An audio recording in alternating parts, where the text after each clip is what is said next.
pour démarrer ce bulletin d'information, cette histoire qui défraie la chronique, Ousmane Sonko qui juge les accusations de viol à son encontre tout simplement infondées. Le leader de PASTEF soutient que c'est un complot commandité par Macky Sall, organisé depuis le ministère de l'Intérieur. L'élément n'est pas encore prêt, certainement nous y reviendrons avant la fin de ce bulletin d'information. L'homme fait signe que l'élément est bien en place.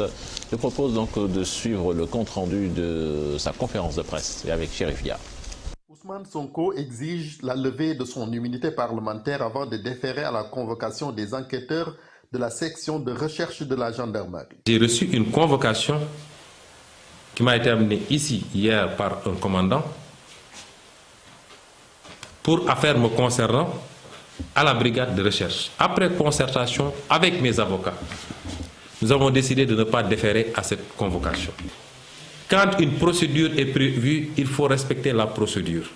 Or, cette procédure dit que vous ne pouvez pas convoquer un député en cours d'exercice de mandat sans requérir au préalable l'avis ou l'autorisation de l'Assemblée nationale par la levée de l'immunité parlementaire. Ils peuvent le faire en 48 heures ou même en 24 heures parce qu'ils ont leur Assemblée nationale avec une majorité écrasante. Mais je tiens à ce que la procédure soit respectée. S'ils lèvent l'immunité parlementaire mardi à 9h, mardi à 9h05, je viendrai répondre à leur convocation. Le président de PASTEF réfute l'accusation de viol, même s'il reconnaît avoir fréquenté le célèbre salon de massage Suite Beauty, car l'opposant dit souffrir de problèmes lombaires qu'il traite depuis 2006. C'est comme ça que j'ai commencé des séances, et je peux le dire ici, des séances qui nous ont beaucoup soulagés, des séances très professionnelles. Et je dis que les séances que je faisais là-bas, j'exigeais tout le temps qu'il y ait 2 personnes dans l'espace de massage, y compris le jour des faits supposés. Donc, les raisons qui nous ont amenés à fréquenter cet espace, c'est d'abord des raisons médicales, mais c'est parce que nous considérions que toutes les conditions de crédibilité sont réunies pour pouvoir aller se faire masser là-bas. Pourquoi certains disent heure du couvre-feu, etc. Un malade est un malade. Quand il sent le besoin d'aller se soigner, il va se soigner. Je suis arrivé dans cet institut avant l'heure du couvre-feu. Je suis sorti un peu après l'heure du couvre-feu, puisque je n'ai pas un problème de circulation. Si j'avais un problème de dents qui m'empêche de dormir, ou si j'avais piqué une crise, une quelconque autre crise, je serais sorti pour aller à l'hôpital. Je n'ai pas à me justifier par rapport à cela. Donc, je n'ai fait que des séances de massage conformes à ce que la morale autorise dans ce salon-là, et je réfute catégoriquement toute idée même de viol sur une masseuse à ce niveau-là. Et je poserai aux Sénégalais une question très simple, et chaque Sénégalais pourra y répondre, pourra se faire sa conviction. Est-il raisonnable pour quelqu'un qui se sait aussi traqué que Ousmane Sonko d'aller dans une maison familiale dans laquelle vous trouverez le mari, son épouse, ses enfants, ses employés et des caméras de surveillance pour commettre un viol avec des armes en plus? Même si on avait dit une arme, c'est farfelu, mais avec 2 armes, comme si j'étais Tex Willer au XVIIe siècle. Le candidat arrivé 3e lors de la dernière présidentielle accuse Macky Sall d'être derrière ce qu'il considère comme étant un complot. J'ai envoyé un SMS pour dire j'arrive. Ce qui est paradoxal d'ailleurs, le violeur qui dit à la violée, j'arrive à celle qu'il va violer, j'arrive, attendez-moi. Il ne sera jamais établi. Ils ont fait toutes les réquisitions. Ils ne vous sortiront jamais un SMS que Ousmane Sonko a envoyé pour dire j'arrive. L'irresponsable président ne pense qu'à comploter. C'est une machination organisée directement depuis le ministère de l'Intérieur, avec un rôle, depuis le déclenchement, un zèle extraordinaire du procureur Serigne Bassirou Diagne. Serigne Bassirou Gueye.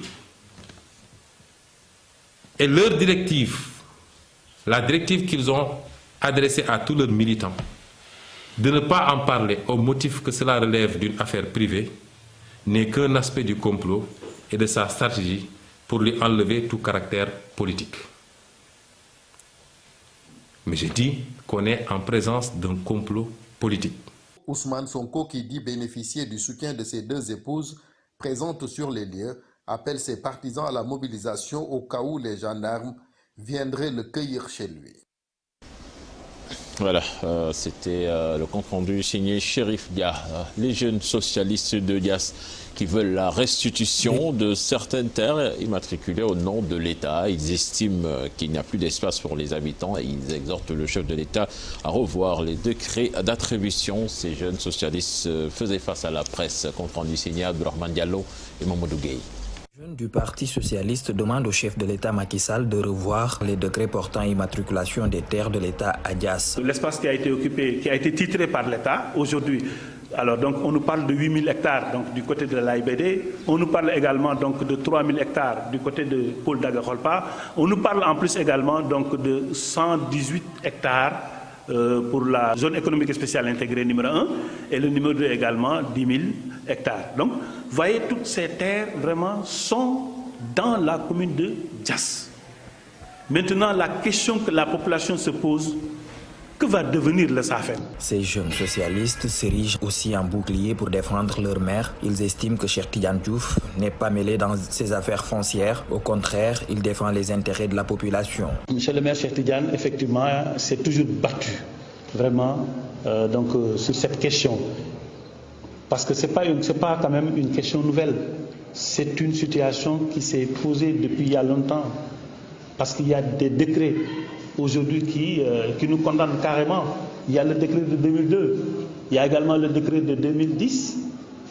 Alors, M. le maire, quand il est arrivé effectivement donc de la tête de cette institution, alors, il y a de cela quelques mois. Ces jeunes socialistes de Dias invitent toute la population à s'unir autour de l'essentiel afin d'avoir gain de cause dans leurs différentes revendications.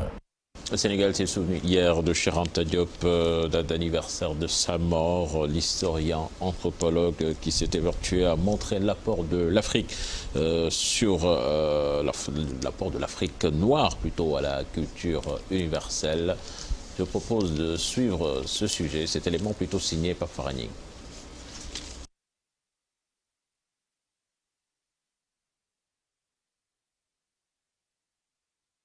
L'un des penseurs africains les plus influents du XXe siècle, il a développé la théorie d'une Égypte ancienne, profondément africaine en 1954. Il a publié sa thèse dans Nations, nègres et culture. Inventeur du carbone 14, un système de datation, il a aussi élaboré un alphabet conçu pour transcrire toute langue africaine, également la rédaction d'une histoire du Sénégal, et tant d'autres inventions. En seulement 63 ans, l'enfant de Tcheitou est l'un des principaux investigateurs de la démocratisation du débat politique au Sénégal, où il animera l'opposition institutionnelle au régime de Léopold Sédar Senghor à travers la création des partis politiques FNS en 1961, le RND en 1976, d'un journal d'opposition Sigil renommé par la suite Taxaw et d'un syndicat de paysans. Sa confrontation avec le chantre de la négritude serait l'un des épisodes intellectuels et politiques les plus marquants de l'histoire contemporaine de l'Afrique noire. En 1947, il s'est engagé en politique en faveur des pays africains et la constitution d'un État fédéral en Afrique. Il contribue à la politisation de nombreux intellectuels africains. Entre 1950 et 1953, il est le secrétaire général des étudiants du Rassemblement démocratique africain RDA 11. Il a combattu durant toute sa vie à montrer l'apport de l'Afrique et en particulier l'Afrique noire à la culture et à la civilisation mondiale. Cheikh Anta Diop est décédé le 7 février 1983 à son domicile à Fann, non loin de l'université qui porte désormais son nom. Actualité internationale à présent, Covid-19, l'OMS qui va examiner le vaccin d'AstraZeneca à propos de son efficacité qui est remise en question pour les plus âgés et contre le variant sud-africain du virus. L'Afrique du Sud, à ce propos même, a suspendu le démarrage de son programme de vaccination contre la Covid-19. La RD Congo annonce une résurgence du virus Ebola dans l'est du pays. Cela fait suite à une analyse de sang d'une femme décédée depuis février. L'OMS a dépêché sur place une équipe d'épidémiologistes. Crise en Haïti. Le mandat du président Jovenel Moïse est terminé selon le pouvoir judiciaire, mais lui soutient qu'il lui reste 1 an de pouvoir. Jovenel Moïse assure également avoir échappé à une tentative d'assassinat. Et puis, pour boucler cette actualité internationale, Moussa Faki Mahamat, réélu à la tête de la Commission de l'Union africaine. Le Tchadien, pour les 4 prochaines années, entend travailler pour le recul de la pauvreté et l'autosuffisance alimentaire. L'opérationnalisation des politiques en faveur des femmes et des jeunes également. Voilà, semaine, c'était la première tasse actu de ce matin. Merci beaucoup, Cheikh Tidiane. Première tasse actu servie ce matin par Cheikh Tidiane. Maud Fall n'est pas là. Oh, oui, je pense que... Ou bien il fait désormais partie de la coalition. Il a pris le wagon. Hein. Merci beaucoup, Cheikh Tidiane. C'était la